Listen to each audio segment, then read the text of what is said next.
স্বাগত। এখন জনপদের সঙ্গে আছি আমি জেনিসিয়া বর্ণা। সাগর ও নদ নদীতে মিলছে না কাঙ্ক্ষিত ইলিশ। বরগুনা ও কলাপাড়ায় চড়া দামে বিক্রি হচ্ছে। এদিকে নদী দূষণ ও আদর্শ প্রজনন স্থল সংকটে কমছে ইলিশ। দূষণ বন্ধ না হলে ভিন্ন দেশে চলে যাওয়ার শঙ্কা।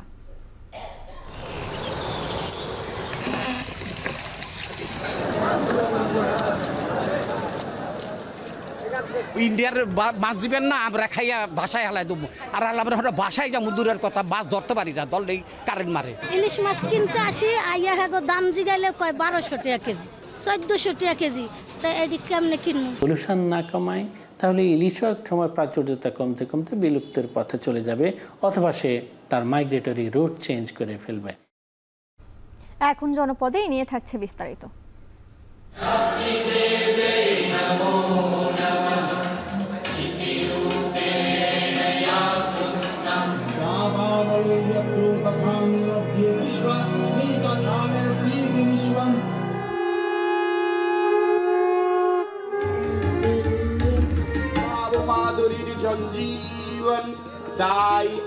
বর্তমানে যে একটা অস্থিতিশীল পরিস্থিতি চলছে, আমরা মায়ের কাছে সেই প্রার্থনাই জানাবো যেন আমাদের দেশটা সুস্থ হয়, অতি দ্রুত আমাদের দেশ সুস্থ হয় এবং দেশের প্রত্যেকটা মানুষ সুস্থ।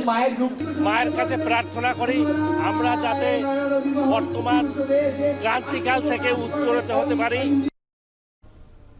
শুভ মহালয়ার মধ্য দিয়ে শারদীয় দুর্গোৎসবের শুরু। মণ্ডপে মণ্ডপে ভক্তদের ভিড়, চণ্ডীপাঠ, মঙ্গলঘট স্থাপন, ঢাক, কাসর ও শঙ্খ বাজিয়ে দেবী দুর্গাকে আহ্বান। এখন জনপদে এ নিয়েও জানাবো সবশেষ, তবে শুরুতেই ইলিশ সরবরাহ প্রসঙ্গ। সাগর কিংবা নদী, বাংলাদেশের সীমানায় দিনকে দিন কমছে ইলিশের পরিমাণ। প্রতিবেশী দেশে রপ্তানি কিংবা পাচারের বাইরে আহরণ আর চাহিদার এই মার প্যাচে চড়া হচ্ছে ইলিশের বাজার। কিন্তু কেন কমছে ইলিশ? বিশেষজ্ঞরা বলছেন এর জন্য প্রাকৃতিক দুর্যোগের দায় আছে, তবে প্রধান সমস্যা নদীর দূষণ কিংবা ইলিশের প্রজনন ধ্বংস। তারা শঙ্কা করছেন দূষণ বন্ধ করতে না পারলে পরিযায়ী এই মাছটি ভিন্ন দেশেও চলে যেতে পারে। বিস্তারিত আজহার লিমনের প্রতিবেদনে।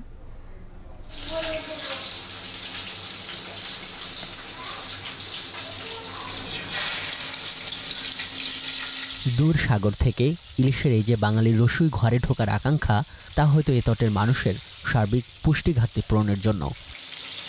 বলতে গেলে ইলিশ বাদে আর কোনো সামুদ্রিক মাছ এতটা পথ পাড়ি দিয়ে নদী ভ্রমণে আসে না।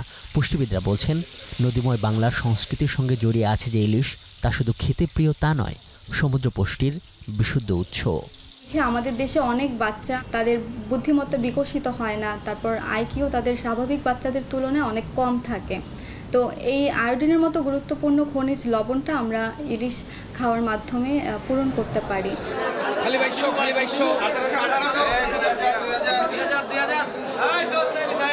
কিন্তু বাজার তো সহায় নয়।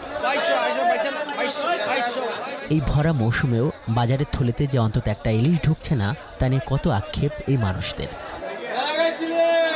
1 কেজি মাছ যেগুলো এগুলো হচ্ছে 1600 টাকা কেজি চলতেছে আজকের বাজার, ঠিক আছে। আর হলো আধা কেজি আলা মাছ যেগুলো এগুলো চলতেছে আপনার 1000 টাকা কেজি। সরকারিভাবে যেটা ঘোষণা আসে যে 3000 মেট্রিক টন যাবে, বাট আমার কাছে মনে হয় যে চূড়াই পথে আরো অনেক ইলিশ ইন্ডিয়াতে যায়। ইন্ডিয়ার মাছ দিবেন না, আমরা খাইয়া ভাষায় হালাই দেবো। আর আমরা ভাষায় যা দূরের কথা, মাছ ধরতে পারি না, দললেই কারেন্ট মারে। ইলিশ মাছ কিনতে আসি, আইয়া হাগো দাম জিগাইলে কয় 1200 টাকা কেজি, 1400 টাকা কেজি। তা এটি কেমনে কিনবো, কেমনে খামু কর? এটা ঠিক, ইলিশের কোনো উৎপাদন খরচ নেই, কারণ সামুদ্রিক মাছ ইলিশের বাণিজ্যিক চাষ এখনও শুরু করা যায়নি। এবং বছর জুড়ে যে 5 থেকে 6 লক্ষ মেট্রিক টন ইলিশ আহরণ করা হয়, তার প্রায় অর্ধেক নদী থেকে আর অর্ধেক সমুদ্র থেকে। এবং বড় দাগে সমুদ্র থেকে যে 3টি পথ ধরে বাংলাদেশের নদীগুলোতে ইলিশ ঢোকে, তা হলো পটুয়াখালীর আন্ধারমানিক, চাঁদপুরের মেঘনা এবং চট্টগ্রামের কর্ণফুলী। চলুন এবারের ইলিশের মৌসুমের খোঁজ নেওয়া যাক।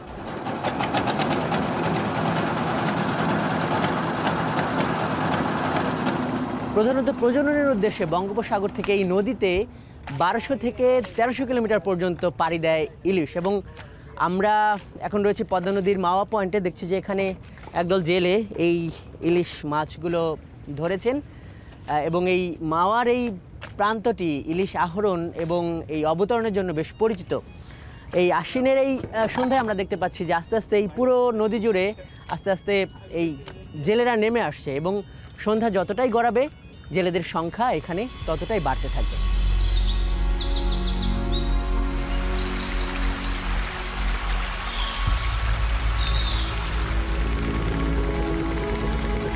সাব্বির, এই যে ট্রলারগুলো দেখা যাচ্ছে সন্ধ্যার পরই তো নদীতে নেমে গেল, কখন ফিরবে? ভোরবেলা একবারে ভোরবেলা আসবে, ভোরবেলা এসে আড়তে মাছ বিক্রি করে আবার খেতে যাবে। আড়তটা কতক্ষণ চলে? আড়তটা সকাল 7টা থেকে 8টা 8:30 দিকে।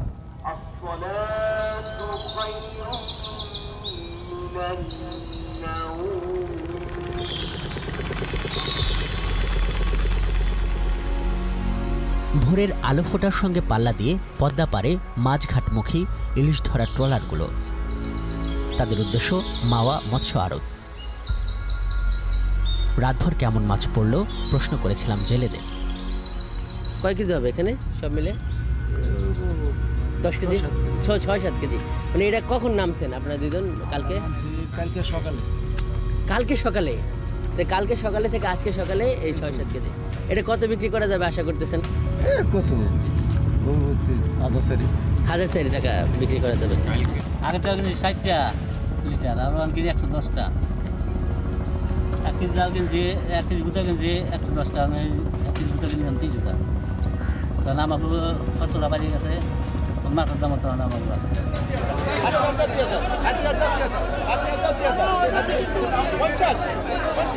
ডাকে বিক্রি হওয়া ইলিশগুলোর দরও এখানে কম নয়। 1.5 থেকে 2 কেজি ওজনের ইলিশগুলোর ডাক উঠছে 1700 থেকে 1800 টাকায়। 200 থেকে 300 গ্রাম ইলিশগুলো বিক্রি হচ্ছে 300 থেকে 400 টাকায়। সব মিলে প্রায় 50 থেকে 60 লক্ষ টাকার বিক্রি কিনে হয় এই আড়তটিতে। প্রতি বছর মাছ কমতেছে, গ্যাসের বছর দাম বেশি, তার চেয়ে এবার অর্ধেক মাছ বিক্রি করতে নেই। কতগুলো মাছই না এখন, ওই যে চাইনা জল দিয়া দেশটা ধ্বংস হয়ে গেল।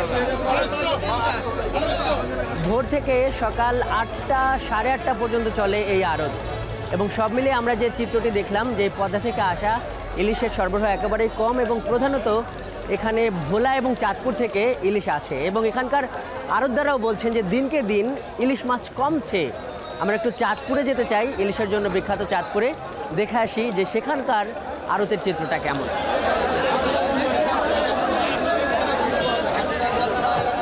চাঁদপুরের এই বড় স্টেশন বাজারটি অবশ্য সকাল 10টার পর থেকে জমতে শুরু করে। বাজারে দেখা যাচ্ছে বড় সাইজের প্রতি কেজি ইলিশ 1800 থেকে 1900 টাকা দরে বিক্রি হচ্ছে এবং এই যে বাড়তি দামের প্রবণতা তা সাম্প্রতিক বছরগুলোতে একই রকম দেখা যাচ্ছে। ব্যবসায়ীরা বলছেন নদীতে ইলিশ ধরা পড়ছেই কম। তাদের দাবি চাহিদা এবং যোগানের মারপেচেই কমে আসছে না ইলিশের দাম পাইকারি এবং ভোক্তা পর্যায়ে। 2021 সালে প্রচুর পরিমাণ মাছ ছিল, পর্যাপ্ত পরিমাণ মাছ ছিল। 2022-এ থেকেই আমরা কম লক্ষ্য করছি। 2023 সালের সাথে 2024 সালের সাথে যদি আমরা কম্পেয়ার করি তাহলে 23 সাল থেকে 24 সালে 50%-এরও কম। আহরণের বিপরীতে চাহিদা বাড়ার একটা প্রভাব ইলিশের বাজারে পড়েছে। ব্যবসায়ী ও জেলেদের এই দাবি তাদের বক্তব্যে স্পষ্ট, কিন্তু প্রশ্ন হলো ইলিশের আহরণ কমছে কেন? ইলিশ বিশেষজ্ঞরা বলছেন এর প্রধান কারণ উপকূল এবং নদীতে ইলিশের প্রজনন ক্ষেত্র ধ্বংস হওয়া। যখন ডিম থেকে সে খাবার উপযোগী হয়ে যায় তখন উদ্ভিদকণা প্রাণীকণা যাকে পায় তাকে খেতে থাকে এবং সে বড় হতে থাকে। এই জীবন চক্রের জন্য পলিউশন যখন হবে তখন এই উদ্ভিদ প্রাণীকণাগুলি থাকে না, প্রাচুর্যতা কমে যায়, তখন তার খাদ্যও থাকে না, ডিম ফুটে যে পোনা বের হয় এটি মারা যায়। কেন সুয়েরেজের পানি নদীতে যাবে? এটি তো যাওয়ার কথা নয়। ইলিশের ক্ষেত্র পলিউশন না কমায় তাহলে ইলিশও এক সময় প্রাচুর্যতা কমতে কমতে বিলুপ্তের পথে চলে যাবে অথবা সে তার মাইগ্রেটরি রুট চেঞ্জ করে ফেলবে। এই দেশ নয় অন্য কোনো দেশকে সে পছন্দ করে সেদিকে চলে যাবে।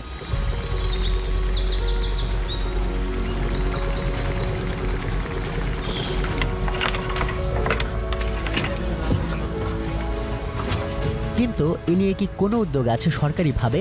সংশ্লিষ্ট মন্ত্রণালয়ের উপদেষ্টা বলছেন তারা মন্ত্রণালয়গুলোর মধ্যে সমন্বয়ের দূরত্ব ঘোচানোর চেষ্টা করছেন।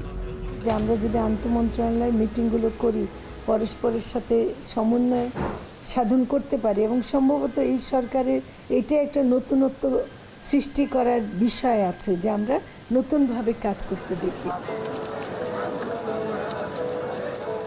সরকারি হিসেবে অবশ্য 1 বছর আগ পর্যন্ত ইলিশ আহরণে 7.13% প্রবৃদ্ধি দেখানো হয়েছিল। যদিও সবশেষ অর্থ বছরের খসড়া হিসেবে ইলিশ আহরণের পরিমাণ কমপক্ষে 41,000 মেট্রিক টন কম দেখানো হচ্ছে। প্রশ্ন হলো, ভারতে ইলিশ রপ্তানির অনুমতি এবং অবৈধ পথে ভারতে ইলিশ পাচার হয়ে যাওয়ার বিষয়ে সরকারের বক্তব্য কী? ইলিশ যেমন একটা প্রাকৃতিকভাবে সমুদ্র থেকে নদীতে আসে, তেমনি কিন্তু অপ্রাকৃতিকভাবে মানে ব্যবসায়িকভাবেও কিন্তু অনেক ভাবে চলে যাচ্ছে আর কি। তো সে দিকগুলো আমাদেরকে একটু চিহ্নিত করে আমরা একটু ব্যবস্থা নেওয়ার চেষ্টা করতেছি।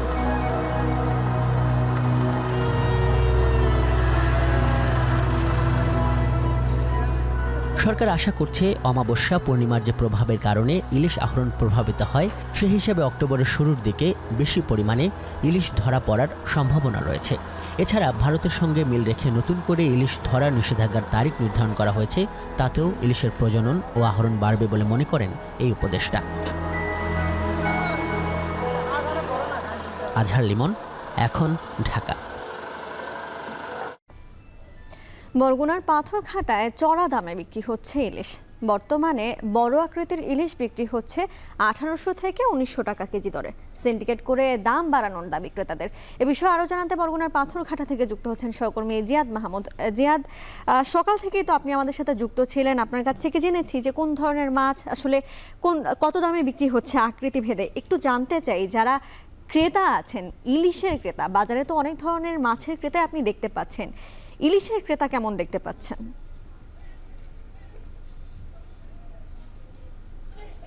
ইলিশের ক্রেতা রয়েছে এখানে।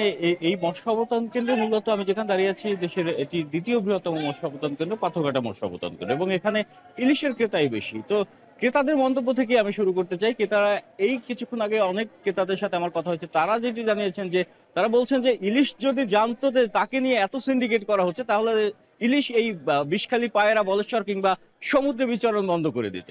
বিষয়টি হচ্ছে এমন, ইলিশকে ঘিরে এখানে বরফের সিন্ডিকেট, ইলিশের পাইকারি সিন্ডিকেট, আড়তদার সিন্ডিকেট সহ নানা ধরনের সিন্ডিকেট কিন্তু তাদের কথা উঠে আসছে, এবং তার ফলে কিন্তু একটি ইলিশ যখন জেলে ধরে নিয়ে আসে, তারপর কিন্তু নানা হাত ধরে সেটি ক্রেতার কাছে পৌঁছায়। এর কারণে কিন্তু দামও বৃদ্ধি পেয়ে যায়। যেমন আজকে আমরা সকালে পাথরঘাটা মৎস্য আবর্তন কেন্দ্রে এসে দেখলাম যে ইলিশের সরবরাহ রয়েছে, যথেষ্ট সরবরাহ রয়েছে, তবে দাম কিন্তু আকাশচুম্বী। যেমন 1 কেজি বা 1 কেজি ওজনের উপরে যে ইলিশটি, সেটি বিক্রি করা হচ্ছে 75 থেকে 80,000 টাকা দরে, 80,000 টাকা মন দরে, এবং এর থেকে ছোট আকৃতির, মাঝারি আকৃতির যে ইলিশটি, সেটি বিক্রি করা হচ্ছে 65 কিংবা 66,000 টাকা মন দরে। আর ছোট ইলিশের সংখ্যাই বেশি, যেহেতু আগেও আমি বলেছি যে এখানে পাথরঘাটা মৎস্য আবর্তন কেন্দ্র কিংবা অন্যান্য জায়গায় যে ইলিশগুলো আসে, তার মধ্যে ছোট ইলিশের সংখ্যাই বেশি, এবং ট্রলার দিয়ে সেগুলো নির্বিচারে শিকার করে এখানে এনে বেচাকেনা করা হচ্ছে, এবং সেই ইলিশগুলোর মন বিক্রি করা হচ্ছে 18 থেকে 30,000 টাকা মন ধরে।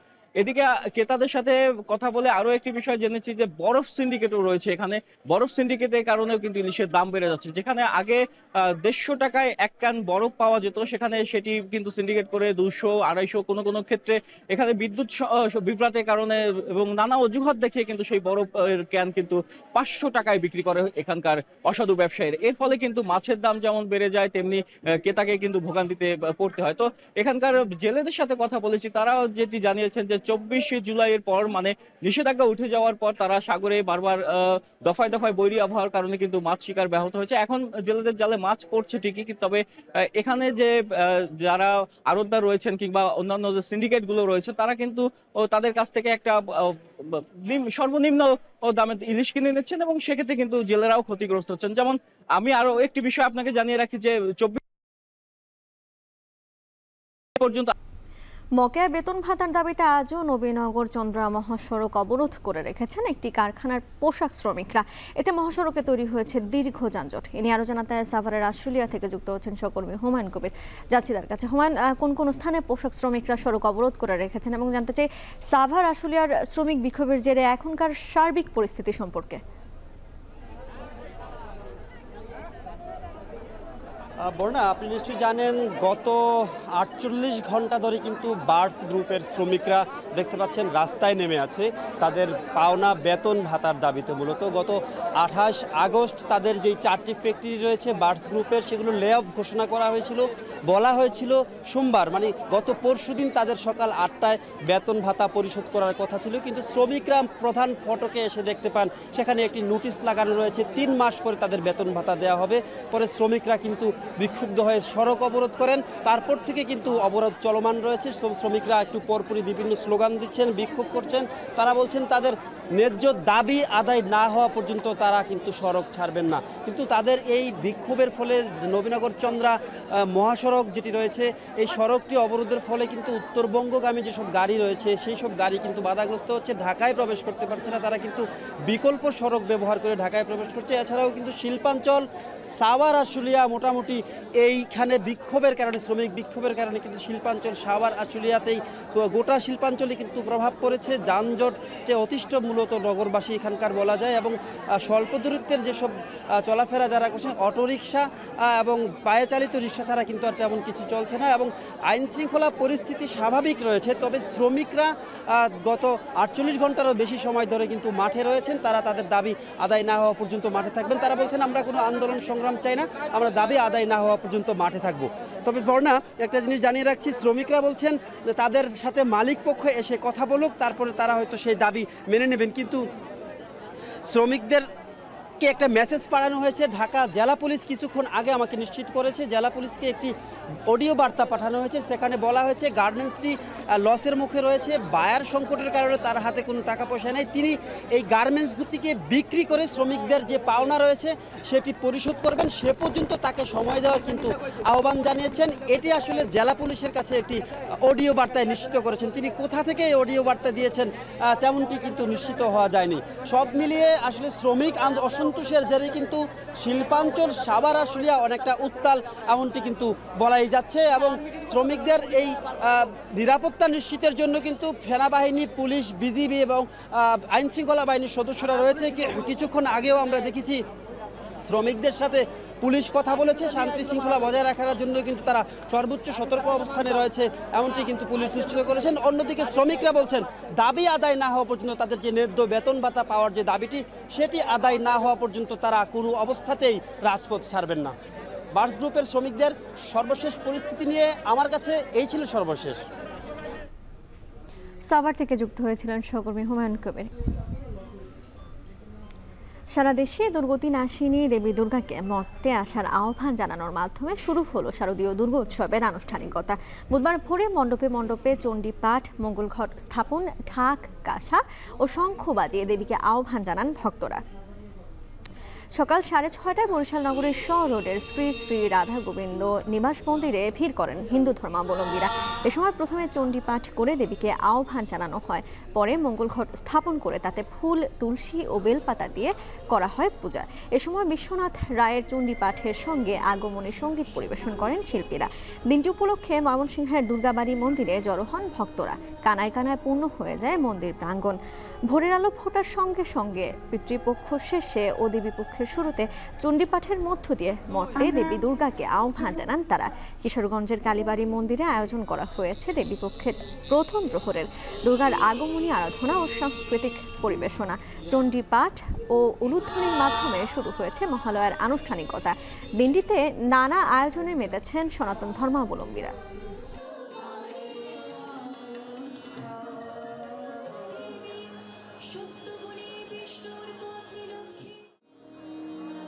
আমাদের শারদীয় দুর্গা পূজার উৎসব শুরু, এটা আমরা একটা বিশেষ দিন শারদীয় দুর্গা উৎসবের। এই শুভক্ষণের মধ্যে দিয়ে পিতৃপক্ষের সমর্পণ ঘটে এবং মাতৃপক্ষের আগমন ঘটে এবং আজকে এই বোধনের মধ্যে দিয়ে মা দুর্গার আবির্ভাব হবে। এই মহালয়ের পূর্ণ লগ্নে এই বরিশালের হিন্দু, মুসলিম, খ্রিস্টান, বৌদ্ধ ওরা সবটি একটি জায়গায় অবস্থান নিয়েছে। দুর্গাপূজা সবার জন্য ভালো মতো উদযাপন করতে, দুর্গাপূজাটা এটাই আমার প্রার্থনা থাকবে। আমরা মায়ের কাছে সেই প্রার্থনাই জানাবো যেন আমাদের দেশটা সুস্থ হয়। নোয়াখালী 4 আসনের সাবেক সংসদ সদস্য মোহাম্মদ ইকরামুল করিম চৌধুরীকে গ্রেপ্তারের পর কারাগারে পাঠানোর নির্দেশ দিয়েছেন আদালত। সকাল 7:15টায় নোয়াখালীর সিনিয়র জুডিশিয়াল ম্যাজিস্ট্রেট আদালতের 1 নম্বর আমলি আদালতের senior judicial magistrate Sajjad Hossain তাকে কারাগারে পাঠানোর নির্দেশ দেন। এর আগে মঙ্গলবার রাতে চট্টগ্রাম নগরীর খুলশী থেকে গ্রেফতার করা হয় ইকরামুল করিম চৌধুরীকে। তার বিরুদ্ধে নোয়াখালীর সুধারাম ও সোনাইমুড়ি থানায় একটি করে হত্যা মামলা, একটি বিস্ফোরক ও একটি অপহরণ মামলা এবং কবিরহাট থানায় একটি অস্ত্র মামলা সহ মোট 4টি মামলা হয়েছে। র্যাব জানায় গোপন সংবাদের ভিত্তিতে তাকে খুলশীর একটি বাড়ি থেকে গ্রেফতার করা হয়। এ সময় তার কাছ থেকে টাকাসহ বিদেশি মুদ্রা উদ্ধার করা হয়। এর আগে ইকরামুল করিম চৌধুরী 2008 সালের 29শে ডিসেম্বর অনুষ্ঠিত নবম জাতীয় সংসদ নির্বাচনে প্রথমবারের মতো সংসদ সদস্য নির্বাচিত হন। পরে দশম, একাদশ ও দ্বাদশ জাতীয় সংসদ নির্বাচনেও তিনি পুনরায় সংসদ সদস্য নির্বাচিত হন। যোগদানের পর প্রথমবারের মতো 2 দিনের সফরে চট্টগ্রামে গেছেন জাতীয় রাজস্ব বোর্ডের চেয়ারম্যান। প্রথম দিনে কাস্টম হাউস ও বন্দরের কর্মকর্তাদের সঙ্গে বৈঠক করেন তিনি। সেখানে আছেন সহকর্মী হাজারা শিউলি, যাচ্ছি তার কাছে। শিউলি, সভায় কোন কোন বিষয়ে আলোচনা হয়েছে এবং কি বলছেন এনবিআর চেয়ারম্যান, জানতে চাই।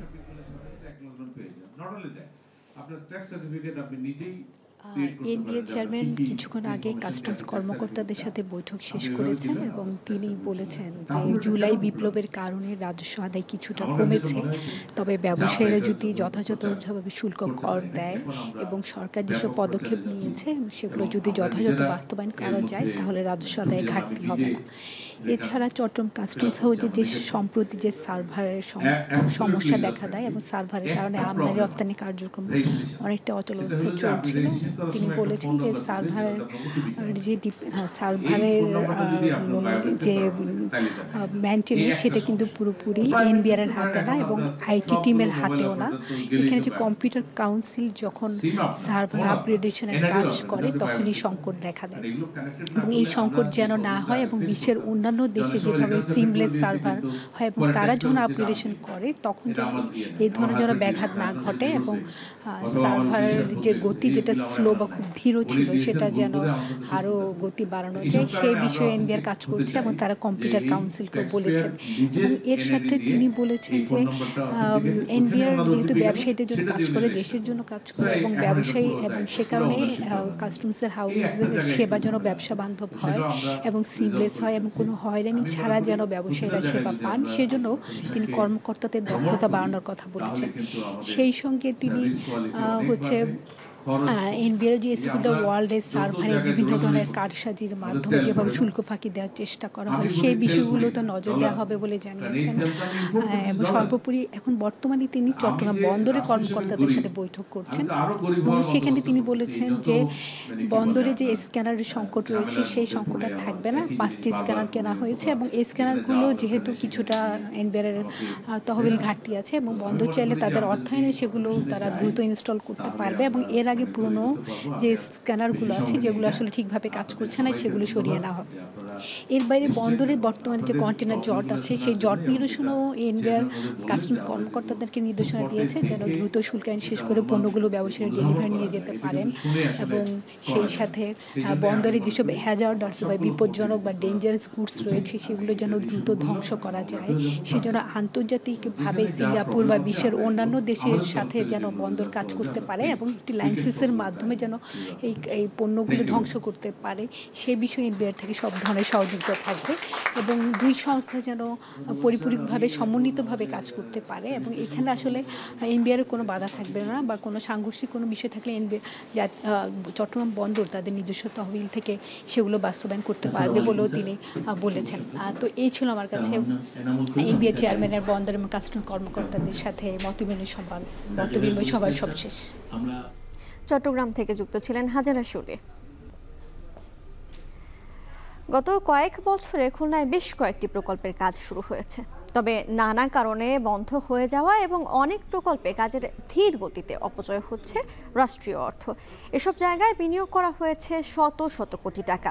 এছাড়াও সময়মতো কাজ শেষ না হওয়ায় সুবিধা বঞ্চিত হচ্ছেন সাধারণ মানুষ। রামিম চৌধুরীর প্রতিবেদনে ক্যামেরায় ছিলেন আবুল বাশার। খুলনার আইটি খাতকে আরও উন্নত করার জন্য নগরীর লবণচড়া এলাকায় রূপসা নদীর পার ঘেঁষে শুরু করা হয় হাইটেক পার্ক নির্মাণ প্রকল্প। বর্তমানে বন্ধ রয়েছে এই প্রকল্পের কাজ। 170 কোটি টাকা ব্যয়ে 2017 সালে এই হাইটেক পার্ক নির্মাণের উদ্যোগ নেয় তৎকালীন সরকার। চলতি বছরের 30 জুন প্রকল্পের মেয়াদ শেষ হলেও কাজ হয়েছে মাত্র 33%। আওয়ামী লীগ সরকার পতনের পর থেকে লাপাত্তা ভারতীয় ঠিকাদারি প্রতিষ্ঠান L&T। প্রকল্পের আওতায় একটি 7তলা ভবন, সিনেপ্লেক্স ও অভ্যন্তরীণ সড়ক সহ বিভিন্ন স্থাপনা নির্মাণ হবে। এতে বিভিন্ন সেক্টরে প্রায় 3000 মানুষের কর্মসংস্থান সৃষ্টি হওয়ার কথা ছিল। তবে পার্কের কাজ বন্ধ হওয়ায় ক্ষোভ প্রকাশ করেছেন স্থানীয়রা। এলাকার ছেলেমেয়েদের ভবিষ্যতের জন্য অনেক কিছু শিখতে পারবে, অনেক কিছু জানতে পারবে। আমাদের এলাকাটা প্রতিষ্ঠান চালু হবে, অনেক কর্মসংস্থান চালু হবে। হঠাৎ করে বন্ধ হয়েছে সরকার পরিবর্তনের কারণে হয়তোবা, কিন্তু এটা চালু হইলে আমাদের দেশ এবং এলাকার জন্য খুবই উন্নত হবে। এই কাজটা দ্রুত চালু হোক, আমরাও চাই। দেশের এলাকার একটা ভালো একটা প্রতিষ্ঠান হবে এই জায়গা। খুলনায় চলমান আরও একটি নিভু প্রকল্প শেখ হাসিনা মেডিকেল কলেজ বিশ্ববিদ্যালয়। 2020 সালের 13 জুলাই মন্ত্রিসভায় বিশ্ববিদ্যালয়টি আইনের খসড়া নীতিগত অনুমোদন পায়। পরে চলতি বছরের মে মাসে প্রকল্পটির অনুমোদন দেয় জাতীয় অর্থনৈতিক পরিষদের নির্বাহী কমিটি। তবে 5 আগস্টের পর অনেকটা অনিশ্চিত এই প্রকল্পের কাজ। ক্ষুদ্র পরিসরে কার্যক্রম চললেও ক্যামেরার সামনে কথা বলতে নারাজ দায়িত্বরতরা। নগরীর লবণচড়া এলাকায় একটি জায়গা নির্ধারণ করা হলেও শুরু হয়নি কোনো কাজ। প্রকল্পটির ব্যয় ধরা হয় 1874 কোটি টাকা। এই টাকায় জমি অধিগ্রহণ, বিশ্বমানের একটি হাসপাতাল, একাডেমিক ভবন ও প্রয়োজনীয় অবকাঠামো নির্মাণ করার কথা রয়েছে। চলতি বছরে শুরু হয়ে 2026 সালের ডিসেম্বরে শেষ হওয়ার কথা ছিল এর কাজ। এদিকে 2015 সালে প্রতিষ্ঠিত হয় খুলনা কৃষি বিশ্ববিদ্যালয়। 2019 সাল থেকে একাডেমিক কার্যক্রম শুরু হলেও নেই কোনো প্রশাসনিক ভবন। এখনও একনেকে অনুমোদনের অপেক্ষায় রয়েছে এই প্রকল্প। ভাড়া বাড়িতে নানা সমস্যার সম্মুখীন হতে হচ্ছে বিশ্ববিদ্যালয় কর্তৃপক্ষকে। যে কার্যক্রমগুলো হাতে নিয়েছিল এগুলো প্রক্রিয়া ধীর গতিতে হয়েছে। ডিপিপিটা পুনরায় আবার নতুন করে রিভাইজ করে প্রদান করা হয়, মন্ত্রণালয়তে জমা দেওয়া হয়। শিক্ষা মন্ত্রণালয় থেকে অর্থ মন্ত্রণালয়, এখন শিক্ষা মন্ত্রণালয়ে আসেন। এই কারণে মূলত আমাদের শিক্ষা কার্যক্রমে ব্যাহত হচ্ছে যে আমরা স্থায়ী ক্যাম্পাসে যেতে আমাদের অসুবিধা হচ্ছে। বিগত সরকারের আমলে নেওয়া আরও একটি প্রকল্প খুলনার রূপসার 800 মেগাওয়াট কম্বাইন্ড সাইকেল বিদ্যুৎ কেন্দ্র। 8000 কোটি টাকা ব্যয়ে 2019 সালে নগরীর খালিশপুরে এই বিদ্যুৎ কেন্দ্র নির্মাণের সিদ্ধান্ত হয়। 2023 সালে এই প্রকল্পের কাজ শেষ হওয়ার কথা ছিল। তবে গ্যাসের অনিশ্চয়তা সত্ত্বেও চলছে প্রকল্পের কাজ। এর মধ্যে গত আগস্টে বিদ্যুৎ কেন্দ্রটি পরিদর্শনে আসেন বিদ্যুৎ, জ্বালানি ও খনিজ সম্পদ মন্ত্রণালয়ের উপদেষ্টা মোহাম্মদ ফাজুল কবির খান। এ সময় তিনি প্রকল্পটি নিয়ে হতাশা প্রকাশ করেন। বিগত সরকারকে নানা অনিয়ম ও দুর্নীতির সুযোগ করে দিতেই এ ধরনের প্রকল্প নেওয়া হয়েছে বলে অভিযোগ তার। কার স্বার্থে এখানে 8000 আর 9000 কোটি টাকা খরচ হলো, কিন্তু মানুষ এটা থেকে কোনো উপকার পাচ্ছে না। অনিয়মের মহোৎসব হয়েছে। আমরা চেষ্টা করতেছি যে এটাকে পার্শিয়ালি চালানো যায় কিনা, এটা আমরা পরীক্ষা করব। অর্থনীতিবিদদের মতে জনকল্যাণের জন্য হাতে নেওয়া চলমান প্রকল্পগুলোকে এগিয়ে নিতে হবে, তা না হলে অপচয় হবে রাষ্ট্রীয় অর্থের। কিছু কাজ এমন হয়ে গেছে যার থেকে কোনো বেনিফিট নেওয়া সম্ভব হয় না। দায়িত্বে যারা রয়েছেন এনাদেরকে এই জায়গাটা সরকারি মহলে উপস্থাপন করা যে টাকাটা অলরেডি আমাদের ব্যয় হয়ে গেছে, সেই টাকাটার মধ্যে পরবর্তীতে আর ন্যূনতম কত টাকা ব্যয় হলে এই ধরনের পরিকল্পনা মানুষের উপকারে আসতে পারে। এদিকে অপ্রয়োজনীয় প্রকল্পগুলো বাদ দিয়ে জনসাধারণের উপকারে আসে এমন প্রকল্পে জোর দেওয়ার দাবি সুজনের। কিছু কিছু জিনিস যেগুলো খুব চাহিদার সাথে সম্পর্কিত, সেই প্রকল্পগুলো যাতে চালু থাকে সে বিষয়ে যেমন সরকার একটা ব্যবস্থা নেবেন। আবার যেন অপ্রয়োজনীয় কোনো প্রকল্প যেন অর্থনৈতিক সুবিধার কারণে চালু করতে না পারেন, এদিকেও সরকারের ব্যবস্থা নেওয়া হবে। এখন খুলনা জাহাঙ্গীরনগর বিশ্ববিদ্যালয়ে জোরালো হচ্ছে কেন্দ্রীয় ছাত্র সংসদ জাকসু নির্বাচনের দাবি। সম্প্রতি সাবেক ছাত্রলীগ নেতা শামীম মোল্লা হত্যার পর এই দাবিতে বিভিন্ন কর্মসূচি পালন করছে শিক্ষার্থীরা। ক্যাম্পাসে কোনো সংগঠনের আধিপত্য এড়াতে ও বিশ্ববিদ্যালয় পরিচালনায় শিক্ষার্থীদের অংশগ্রহণ নিশ্চিতের লক্ষ্যে অবিলম্বে জাকসু নির্বাচন দেওয়ার দাবি জানাচ্ছেন তারা। বিস্তারিত হুমায়ুন কবিরের প্রতিবেদনে। 1971 সালের 12 জানুয়ারি বিশ্ববিদ্যালয়ের আনুষ্ঠানিক যাত্রা শুরুর পরের বছরই প্রথম জাকসু নির্বাচন হয়। এরপর মোট 8বার এ নির্বাচন হয়েছে। তবে 1993 সালে অনাকাঙ্ক্ষিত ঘটনার পর কেন্দ্রীয় ছাত্র সংসদ ভেঙে দেয় প্রশাসন। 2019 সালে সবশেষ জাকসু নির্বাচনের উদ্যোগ নেওয়া হলেও তা আলোর মুখ দেখেনি। গেল কয়েকদিন ধরেই ফের জাকসু নির্বাচনের দাবিতে বিক্ষোভ ও দাবি দাওয়া তুলে ধরছেন শিক্ষার্থীরা। তারা মনে করেন জাকসুর মাধ্যমে তাদের সুবিধা অসুবিধা প্রশাসনের কাছে তুলে ধরা সম্ভব। জাকসু নির্বাচনের মাধ্যমে আমাদের যারা নেতা বা আমাদের যারা বিভিন্ন পদে নির্বাচিত হবেন তারা যেন আসলে সিনেটে থেকে এবং একই সাথে আমাদের দাবি দেওয়া আমাদের রাজনৈতিক ব্যাপার সম্পর্কে আমরা সচেতন হতে পারি। যখনই ভোটের রাজনীতি শুরু হবে, গণতান্ত্রিক চর্চা শুরু হবে, তখনই আসলে সাধারণ ছাত্রদের যে মতামত, সাধারণ ছাত্রদের যে কথা, সেগুলো আসলে প্রশাসন শুনতে বাধ্য হবে।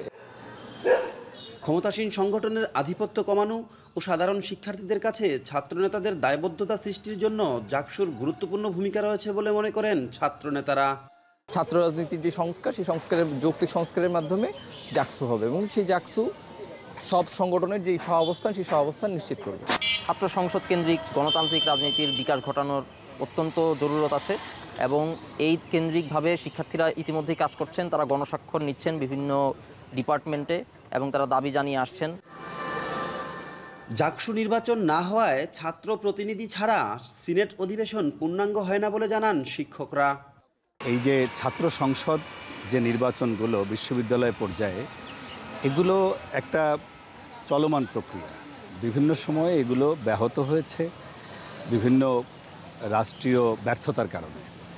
আমরা চাই যে ছাত্ররা নেতৃত্বের কোয়ালিটি শিখুক। 1 মাসের মধ্যে জাকসু নির্বাচনের ব্যবস্থা করবেন, আয়োজনটা অ্যাটলিস্ট শুরু করুক এবং সেই জাকসু নির্বাচনে যেন সকল দলের মতের পথের শিক্ষার্থীরা অংশগ্রহণ করতে পারে। সাধারণ শিক্ষার্থীরা তাদের পছন্দের প্রতিনিধিকে বাছাই করে নেবে নির্বাচনের মধ্য দিয়ে। জাকসু যদি কার্যকর হয়, তখন এই বিশ্ববিদ্যালয়ের শিক্ষার্থীরাই তাদের নেতা কারা হবে সেই নেতৃত্বটা নির্বাচন করার সুযোগ পাবে। বিশ্ববিদ্যালয়ের বাইরে থেকে কোনোভাবে নেতা তৈরির যে প্রবণতা আমরা দেখে এসেছি গত প্রায় 3 দশক, সেই প্রবণতাটা কিছুটা হলেও কমে যাবে। নির্বাচনী একমাত্র সমাধান নয়, এর সঙ্গে বিশ্ববিদ্যালয়ের অন্যান্য কাঠামোর সংস্কারও প্রয়োজন বলে মনে করেন জাকসুর সাবেক নির্বাচিত ছাত্র প্রতিনিধি। নির্বাচন একটা ধন্বন্তরী, অনেকগুলো সমস্যা ধন্বন্তরী হিসেবে আমি দেখি না, যদি না এর সাথে সহ অন্যান্য বিষয়গুলো, অন্যান্য গণতান্ত্রিক চর্চার প্রতিষ্ঠানগুলো পাশাপাশি বিকশিত হয়। যদি ছাত্র সংসদ হয়, স্টুডেন্ট রিপ্রেজেন্টেশন হয়, তাহলে পরে হবে কি ওই পড়ালেখাটা সাকসেসফুল হবে, এভাবে একটা ব্রিজ তৈরি হবে। ঠিক আছে, ছাত্রদের অভাব, তাদের সমস্যাগুলো যেমন আমরা বুঝতে পারবো, আর আমাদের কী করণীয় সেটাও আমরা তাদেরকে ডিসেমিনেট করতে পারবো। গণরুম বিলোপ, ছাত্রদের অধিকার প্রতিষ্ঠা সহ নানা কারণে জাকসু নির্বাচনের গুরুত্ব রয়েছে বলে মনে করেন সংশ্লিষ্টরা। দিন দিন জোরালো হচ্ছে জাহাঙ্গীরনগর বিশ্ববিদ্যালয়ের জাকসু নির্বাচনের দাবি। এ দাবিতে একাট্টা সাধারণ শিক্ষার্থী, ছাত্রনেতা এবং শিক্ষকরা। তারা বলছেন কোনো রকম কালক্ষেপণ ছাড়াই অতি দ্রুত নির্বাচনের ব্যবস্থা করার। হুমায়ুন কবির, এখন, জাহাঙ্গীরনগর বিশ্ববিদ্যালয়। কয়েকদিনের ভারী বৃষ্টিতে বাড়িঘর ও সড়কে পানি জমে থাকায় ভোগান্তিতে পড়েছেন সাধারণ মানুষ। এছাড়া অতিবৃষ্টিতে বেতনা বাঁধ ভেঙে ভেসে গেছে কয়েক হাজার মৎস্যক্ষেত, নষ্ট হয়েছে আগাম চাষকৃত শীতকালীন সবজি। বাঁধ সংস্কার হলেও পানি না সরায় তলিয়ে আছে আমন ধানের ক্ষেত। সাতক্ষীরা থেকে আরও জানাচ্ছেন আহসান রাজীব। জাহানারা বেগম স্বামী সন্তান নিয়ে থাকেন সাতক্ষীরা সদরের পুরাতন সাতক্ষীরা এলাকায়। বর্ষার শুরুতে অতি বৃষ্টিতে বেতনা নদীর বাঁধ ভেঙে যায়, এতে লোকালয়ে ঢুকে পড়ে পানি। দীর্ঘদিনেও পানি না নামায় নষ্ট হচ্ছে আসবাবপত্র সহ সবকিছু। দেখা দিয়েছে সুপেয় পানির সংকট। অনেক দূরের থেকে পানি আনতে হচ্ছে, রান্না করতেও খুব কষ্ট। বাচ্চা কাচ্চা অসুস্থ, বাচ্চা কাচ্চা ডাক্তারের বাড়ি নিয়ে আসতে পারতিস না।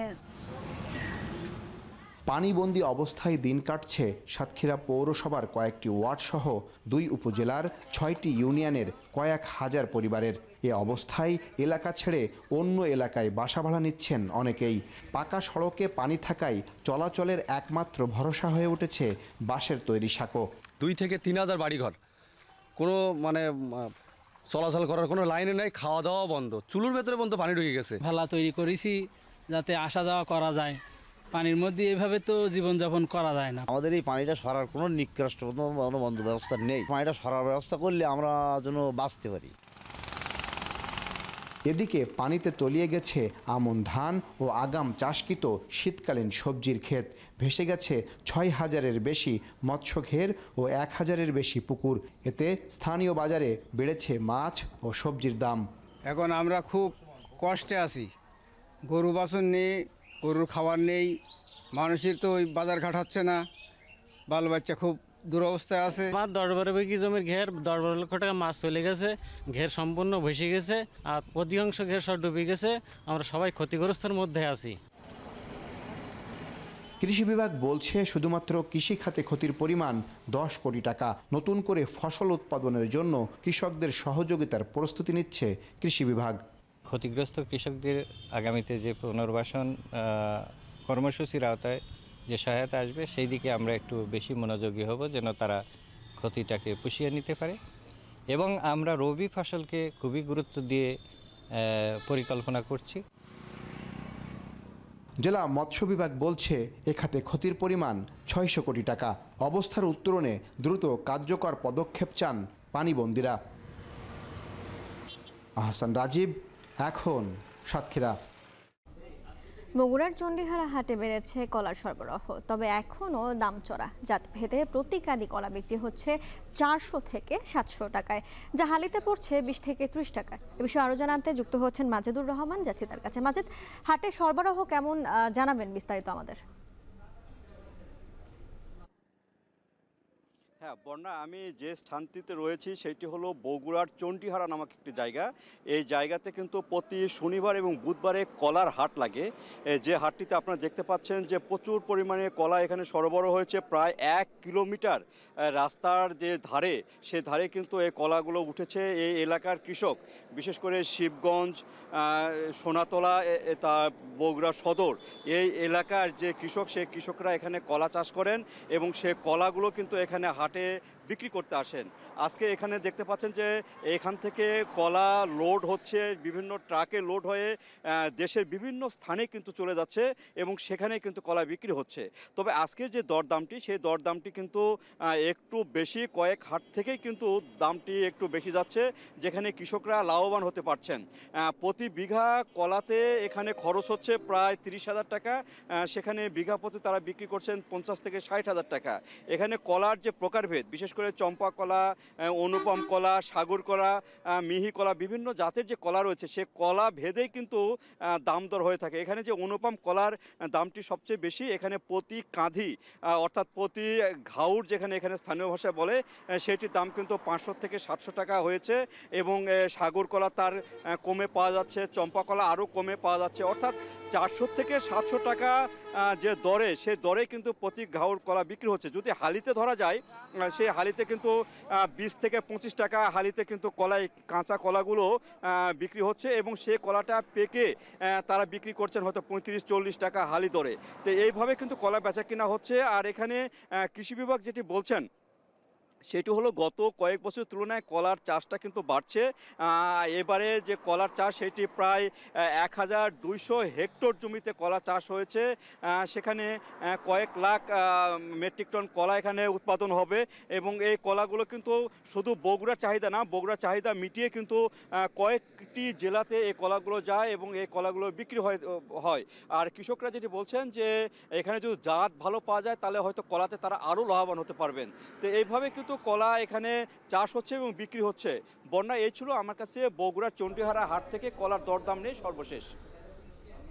বগুড়া থেকে যুক্ত ছিলেন মাজেদুর রহমান। পাট বিক্রি করে লোকসান গুনতে হচ্ছে মাগুরার চাষিদের। চলতি মৌসুমে নানা কারণে উৎপাদন খরচ বেশি হওয়ায় চাষিরা পাটের আবাদে লাভবান হচ্ছেন না, ফলে পাট চাষে আগ্রহ হারাচ্ছেন তারা। এই অবস্থায় যৌক্তিক মূল্য নির্ধারণ করে কৃষকদের কাছ থেকে সরকারিভাবে পাট ক্রয়ের দাবি করছেন তারা। রূপকাইজের প্রতিবেদন। চলতি মৌসুমে মাগুরার হাট বাজারে আসতে শুরু করেছে পাট, কিন্তু বাজারে উপযুক্ত দাম না পেয়ে হতাশ কৃষকরা। 4,000 4,500 টাকা বিক্রি হয়, তাহলে কৃষক কিছুটা স্বস্তি পায় বা লাভবান হয়। 3500 টাকার উপরে খরচ আছে। বর্তমান আমাকে দাম দিচ্ছে হলো 2400 শুরু করে 2800-2900 টাকা পর্যন্ত দাম দিচ্ছে। এবছর পাটের বীজ, সার, কীটনাশক ও শ্রমিকের উচ্চ মূল্যের পাশাপাশি বর্ষা কম হওয়ায় পাট পচাতে সেচ ও পরিবহন খরচ বেড়েছে। প্রতিমন পাট উৎপাদনে কৃষকের খরচ পড়েছে কমপক্ষে ৩৫০০ টাকা। কিন্তু বাজারে ভালো মানের পাটের সর্বোচ্চ দাম ২৮০০ টাকার বেশি পাচ্ছেন না কৃষকরা। লোকসান মাথায় নিয়ে কম দামেই পাট বিক্রি করতে বাধ্য হচ্ছেন তারা। এই অবস্থায় সরকারিভাবে কৃষকের কাছ থেকে ন্যায্য মূল্যে পাট কেনার দাবি তুলেছেন কৃষক। খরচ হচ্ছে 1 বিঘা বইতে ২০,০০০ টাকা, কাটতি লাগতেছে ৪,০০০, ৫,০০০, আনতি লাগতেছে ৬০০-৭০০ টাকা করে। কৃষকের যে হারে লস আছে, কৃষক এভাবে আর কোনো পাট উৎপাদন করবে না। সরকারি কোনো সুযোগ সুবিধা পাই না, সার ওষুধ যাই বা দেয় তা আমাদের পর্যন্ত পৌঁছায় না। সরকার আমাদের পাট নিজে সরাসরি এসে কেনে, যদি কৃষকদের একটু দাম বাড়িয়ে দেয় সেক্ষেত্রে হয়তো কৃষক বাঁচতে পারে। পাট উন্নয়ন কর্মকর্তা বলছেন, কৃষকেরা যেন পাটের ন্যায্য মূল্য পান সে বিষয়ে সরকারের নির্দেশনা বাস্তবায়নে কাজ করছে পাট অধিদপ্তর। চাষিরা যাতে পাটের দাম পায় এই জন্য সরকার নানা রকম পদক্ষেপ হাতে নিয়েছে। বর্তমানে 282টির উপর পাটের পণ্য তৈরি হচ্ছে, সেগুলো আমরা বিদেশে রপ্তানির চেষ্টা করতেছি এবং রপ্তানিও হচ্ছে। এর মাধ্যমে আশা করি কৃষকরা তাদের পাটের দাম পাবে। এবছর মাগুরায় ৩৪,২০০ হেক্টর জমিতে পাটের আবাদ হয়েছে। উৎপাদনের লক্ষ্যমাত্রা ধরা হয়েছে ১,০২,৬০০ মেট্রিক টন, যার আনুমানিক বাজার মূল্য ৬৪১,২৫,০০,০০০ টাকা। এখন মাগুরা। এই ছিল এখন জনপদে। যাবার আগে জানিয়ে দিতে চাই, এখন টেলিভিশন ওয়েবসাইটে দেখতে হলে ভিজিট করুন www.ekhon.tv, ফেসবুকে দেখতে হলে ভিজিট করুন facebook.com/tv.ekhon, আর ইউটিউবে দেখতে হলে ভিজিট করুন youtube.com/c/ekhon tv।